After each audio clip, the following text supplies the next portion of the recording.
Hello, అందరికీ నమస్కారం. నేను మీ భానుచంద్ర మాట్లాడుతున్నాను. మన చిన్న శ్రీశైలం యాదవ్ గారి అబ్బాయి నవీన్ యాదవ్ ఎమ్మెల్యేగా జూబ్లీహిల్స్ లో నిల్చోవడం జరుగుతుంది. అతను తప్పకుండా భారీ మెజారిటీతో మీ అందరూ గెలిపించాలని నా విన్నపం హృదయపూర్వకంగా కోరుకుంటున్నాను. ఎందుకంటే పులిబిడ్డ పులి అవుతుంది కానీ పిల్లి అవుతుంది కదా. అటువంటి Narendra Yadav is a tiger. Definite గా మంచి భవిష్యత్తు, పొలిటికల్ కెరియర్ అతను ఉందని నేను నమ్ముతున్నాను.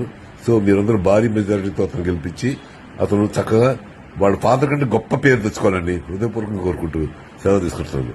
బాయ్. ఆల్ ది బెస్ట్ నాన్న Naveen, all the best. Hello, అందరికీ నమస్కారం. నేను మీ భానుచంద్ర మాట్లాడుతున్నాను.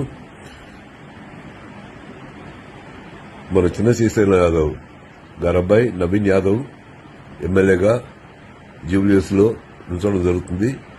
అతను తప్పకుండా భారీ మెజారిటీతో మీ అందరూ గెలిపించాలని నా విన్నపం హృదయపూర్వకంగా కోరుకుంటున్నాను. ఎందుకంటే పులిబిడ్డ పులి అవుతుంది కానీ పిల్లి అవుతుంది కదా. అటువంటి Narendra Yadav is a tiger. Definite గా మంచి భవిష్యత్తు, పొలిటికల్ కెరియర్ అతను ఉందని నేను నమ్ముతున్నాను. సో మీరందరూ భారీ మెజారిటీతో అతను గెలిపించి అతను చక్కగా వాళ్ళ ఫాదర్ కంటే గొప్ప పేరు తెచ్చుకోవాలని హృదయపూర్వకంగా కోరుకుంటూ సెలవు తీసుకుంటున్నాను. బాయ్. ఆల్ ది బెస్ట్ నాన్న నవీన్, ఆల్ ది బెస్ట్.